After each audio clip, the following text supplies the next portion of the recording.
I've worked in finance for over 15 years, and if I had to start investing from zero again in 2026, here is exactly how I would do it. A recent survey in the UK found that 82% of adults don't invest at all. And it's not because they're stupid, it's not because they're lazy, it's because they're overwhelmed, scared, or they feel as though they're just starting too late. In this video, I'm going to walk you through the exact steps I'd take today as a complete beginner, what you should ignore, what you should focus on, and how to avoid the mistakes that I made when I even worked in finance, why you need to invest. We should maybe start with perhaps the most important question, which is probably not the one you expect. The question isn't why should you invest, the question is why you need to invest. And the biggest reason is inflation. Put it this way, you can go onto the Bank of England website and look up the effects of inflation. And what you can ultimately see is that £10 in 1990 is the same as around £24.95p in today's money. That is a nearly 150% increase in 25 years. So what does this ultimately tell you? This tells you that the value of your money is slowly eroded by inflation every single year. So what investing does is it makes sure that your money is going to go out and work for you. And when your money works for you, it is maybe the best employee you could ever ask for. It never gets tired, it never gets bored, and the more it works, the more money it makes for you. That is the effect of compounding. We'll have plans at some stage where we want to give up working or maybe gradually taper how much we work to actually enjoy the fruits of our labour. That ultimately has to be funded through investing. Because here's the cold hard truth. If you start trying to save for retirement instead of invest to retirement, you'll find you have to work a lot longer and a lot harder just to get to the same place. The idea that you can save for retirement in this day and age is just completely incompatible with reality. And just put it this way, £1,000 in a savings account that gets 2% per year will be nominally worth about £2,000 after 35 years. The same money invested will be worth about £28,000 after the same 35 years of investing. That is the power of investing and compound interest. Sort your finances. But before we get to anything to do with investing, there is something that you have to do first. That is, you have to get your finances in order, because if you don't, you are just rearranging deck chairs on the Titanic. There is no point trying to invest when you have credit card debt, for example. So there are 3 steps you have to consider before investing. So the first thing you need to do is you need to clear all your high interest debt. And that's because the interest charged on a credit card will far exceed any reasonable returns that you could expect to make through investing. The other thing we should talk about is that gradually as you clear off some of this high interest debt, it's going to free up more cash for you every single month, which you can actually use for investing. The second thing you have to do is build an emergency fund. Now, best practice varies on this one, but generally you want to build at least 3 to 6 months of essential expenses. Keep this money in a high interest account and absolutely make sure it's easily accessible. There is no point having an emergency fund if you can't access it in an emergency. And just some stats on this one. The Financial Conduct Authority found that 1 in 10 people have no cash savings at all in the UK, and that another 21% had less than £1,000 to draw on in an emergency. And number 3, I think, is a really important one, which is very often overlooked. It's to make sure you have a budget. You need to do an audit of your income and your expenses so that you can see how much of your income you can reasonably save and invest. Split your costs into needs, wants, and then you're saving and investing. But the thing is, between these 3 pillars, you can start to do something really important. Should you run into a financial emergency, your car breaks down, your roof is leaking, you lose a job, then you have cash which you can dip into in order to cover those emergencies. The problem is, if you don't have this solid financial foundation and you have to cover one of these emergencies, you'll end up having to dip into your investing account. Define your goals. This, again, is another very overlooked part of this whole process. And again, some stats on this one. A survey found 47% of UK adults do not know how much they have saved in their pensions. And it does unbelievably get even worse. New research reveals 8 in 10 aren't confident that they're saving enough for retirement. And both of these statistics are a huge problem. So, if I was starting from scratch today, there are 3 questions I would ultimately want to answer as part of this process. The first one is, what is my investing goal? This can be all sorts of things. At the end of the day, there is no point being financially free if you don't know what you're going to do when you are financially free. The second thing you really have to understand is how much money you need to save in order to hit that goal. This is really where the rubber meets the road. But this is the really big part of the problem. If you haven't defined what your investing goals are, then you have absolutely no idea how near or how far away you are from actually hitting them. And the third thing is, finally, you need to work out how long you have to hit that goal. It almost doesn't matter what your number is. Do you have 35 years to hit it across your working life, or do you have 5 years? It makes a really big difference. The other thing is, this will also dictate what kind of account you have, so we'll get onto that one next. Choose an investment account. There is a bewildering array of options here. You are going to have to choose what kind of investment account you'll need, and this will ultimately depend on what you want to do with your finances, which is why the previous point is so important. So, here in the UK, we ultimately have two main kinds of investment account. The first one is your pension, and the second one is a stocks and shares ISA. We'll go with the pension first, because for the most part, I think it is perfectly reasonable to maximise your employer contributions to your pension. And that's for a few reasons. The first is that you can benefit from your employer matching. This means you can basically double your money and get tax relief on it. And frankly, there are very few things in life where you can guarantee to double your returns. And the second thing is you'll get tax relief on your contributions, and the tax relief is paid at your marginal income tax rate. But then in the UK, we also have the stocks and shares ISA. This works slightly differently to a pension, and we'll get into the reasons why. But the main thing is that whether your money is in a pension or an ISA, once it's in there, it can grow free from income tax, capital gains tax, dividend tax, and so on. They are protected from taxes. But we should clarify what the important differences are between your pension and your ISA. As we mentioned with your pension, you pay no tax on the way in. Your pot can grow free from tax, but then you get taxed on the way out. With an ISA, it works slightly differently.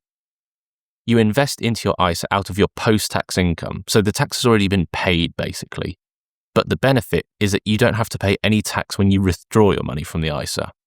And because they have two different kinds of tax treatment, you should give them two different jobs in your finances. Plenty of people choose to pay into both a pension and an ISA. They both grow over time, but then you can use your ISA to potentially retire early and bridge you until you can actually access your pension. What to actually invest in.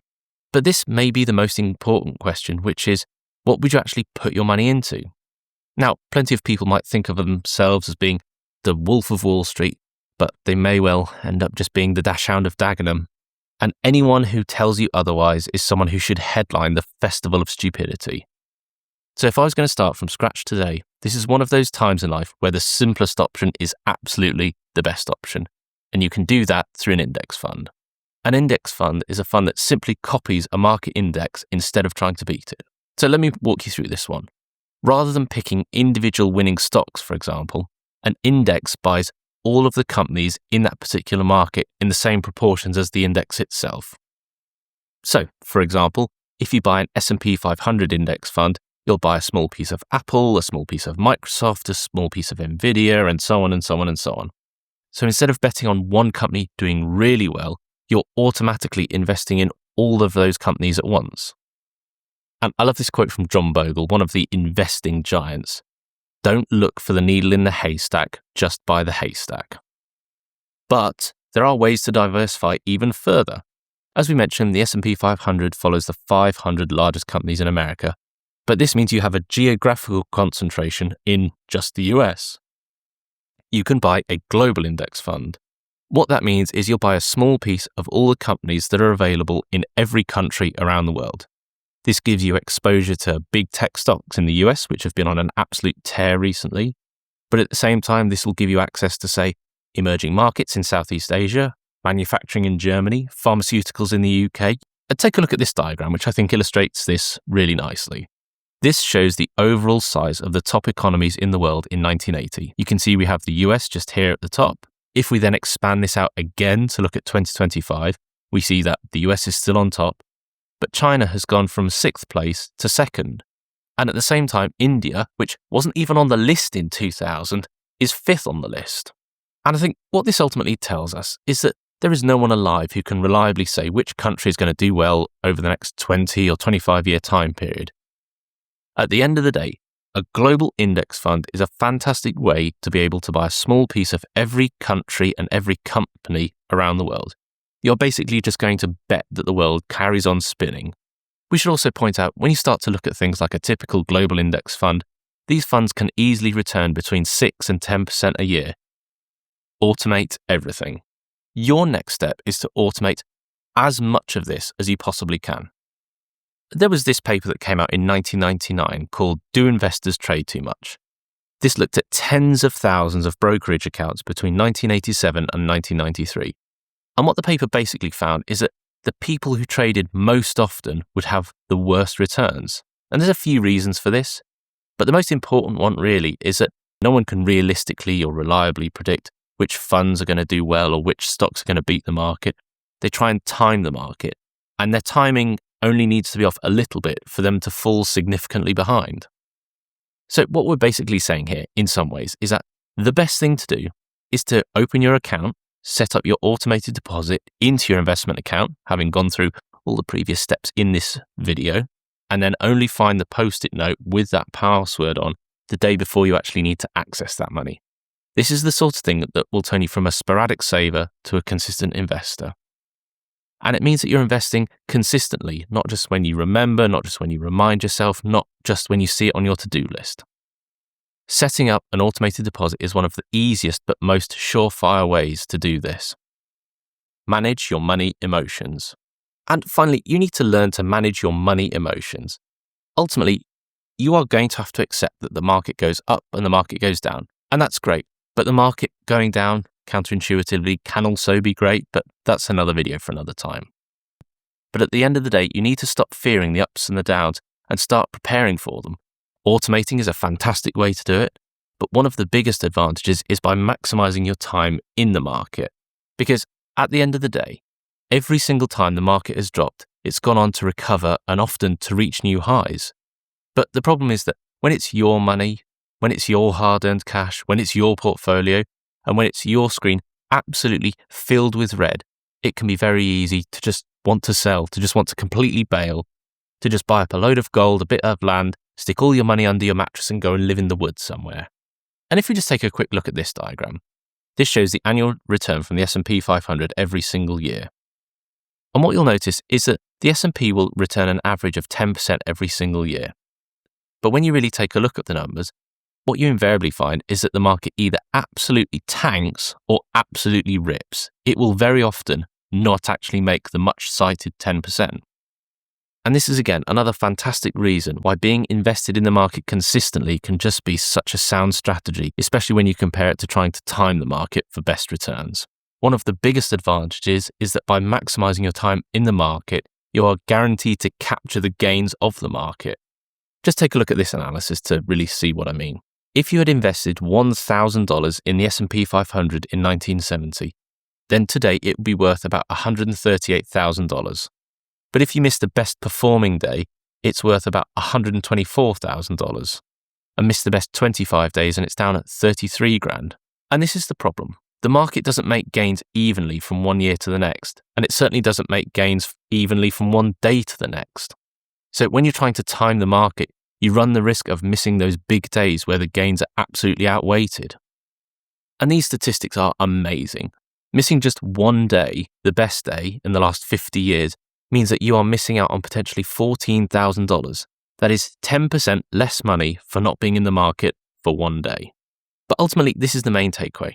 And some of the best investors really understand this, is focusing on small things by doing them consistently, automating them where you can, and that these small things will compound and make a big difference over the long term.